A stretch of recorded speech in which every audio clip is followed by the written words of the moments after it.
This is a quick overview video of Zoom and some of the reasons that you might use it. So, just a quick overview of Zoom more generally. Zoom is one of many cloud-based web conferencing tools. You'll have seen others, things like Skype for Business, GoToMeeting, GoToWebinar, Adobe Connect. There's a whole host of them. What they all have in common is usually they will include the elements you can see on the screen. There'll be some audio from a presenter and possibly some shared screen. There'll be webcam of the presenter at some point, even if it's only at the beginning, just so that you can kind of introduce yourself. There's no compulsion that you have to have a webcam on, but it helps to sort of orient people into the class if you're doing online classes. Some kind of interaction features, instant messaging, some have Q&A, the ability to do polls, etc. And then on top you can use the sort of chat pane to link out to other activities. If you've got podcasts or videos, you can even embed the videos into the Zoom meeting should the bandwidth allow, but you can also send them to other systems. Over in our case, things like Moodle, where you can go and get them to do a quiz or a different kind of breakout task. So the Zoom suite of products is actually 3 products that can be referred to. So there's Zoom Meeting, Zoom Webinar and Zoom Room. So just a bit of clarification for the context of the university. We have licensing for Zoom Meeting, and as you can see the comparison there, the difference between Zoom Meeting and Zoom Webinar, and you'll often hear the sessions referred to as webinars. But just as a point of clarity, the tool we're using is Zoom Meeting, and it's much more interactive and collaborative. As you can see, the Zoom Webinar feature, it's geared much more up to big sessions, like thousands of people, where it's a much more transmission model, where the host is in control. There's little participation options apart from a sort of Q&A. Whereas in Zoom Meeting, everybody can share their video, everybody can share their screen. They don't have to, and you, in the settings, you have levels of control over whether different features are enabled or not. But as standard, the Zoom Meeting tools are much more interactive. You can see at the university we have a maximum of 300 participants in a Zoom meeting. If you need more than that, if you're doing a bigger class than that, then please contact TIS and they'll be able to enable Zoom Webinar for your license to be able to deliver to more participants.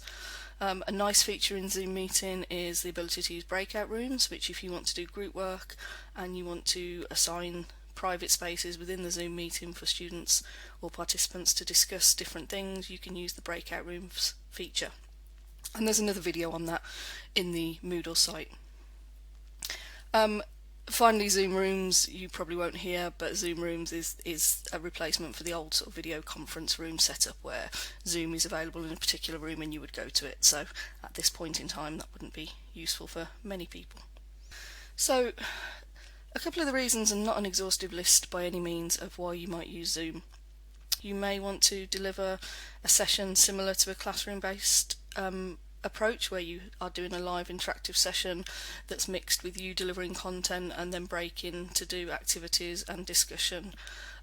Some colleagues are pre-recording lectures or sessions using Panopto and making the pre-record available to students and participants, and then they're using Zoom for a follow-up interactive session for discussion, so not actually delivering the live content but using it as follow-up. Whichever it suits your purpose, but obviously with bandwidth issues with students, some students aren't going to be able to join live sessions, or they may miss parts of it, so it's important to consider your recording options, because students with poor bandwidth may struggle to interact or see an entire live session. But again, there's a whole video and some help materials on the recording options. You can use it for small groups and one-to-one tutorials, and as we mentioned before, online discussions for smaller groups using breakout rooms. The note at the bottom of here is that some people are successfully using Skype for Business and it's working for them, and we're not saying you have to move away from that immediately. It's just worth noting that July 2021 Skype for Business will be no longer available, so if you will have to move from Skype for Business at some point, but we're just saying at the moment we're not forcing you if it's working for you and it's something that you've already used with students or participants. But Zoom gives you sort of full interactive web-based meeting functionality.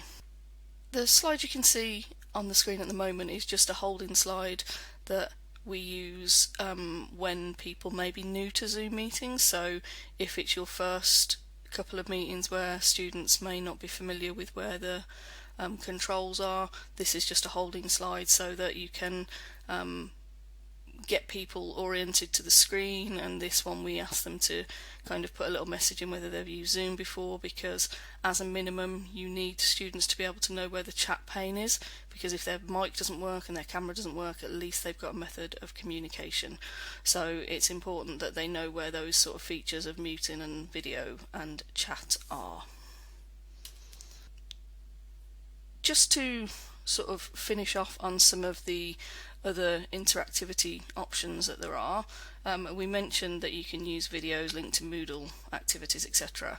There is an inbuilt poll tool in Zoom which will allow basic multiple choice or multiple response questions. Just be mindful that you have to set these up for every meeting. You can't kind of copy and paste them, so they are manually created at the start of any meeting or prior to any meeting. Also built in are annotation features on the screen or whiteboard for both you and participants. Again, there are separate help videos in the Moodle site that show you these interactivity options in a bit more detail. In the Moodle help site there's a number of help materials, and you'll see the screenshots when you're in there, and it's a little bit of just orienting you for the host controls when you're entering a meeting, so if you want a sort of crib sheet almost, and similarly when you're screen sharing, just to show the slight difference in controls. So there's just to say there's some help that you can print off should you need it. And just to round up with the help, as I've mentioned through the video, there is within the Moodle help section and the staff help option a using Zoom Moodle site with all of the help materials that we've collated and some help materials from the Zoom website itself. There's a link to this Moodle site from the Teaching and Learning Continuity resource as well, so if you've seen that resource that's got a whole host of other help materials on, there's a link to the Zoom help and guidance on there too. Thank you.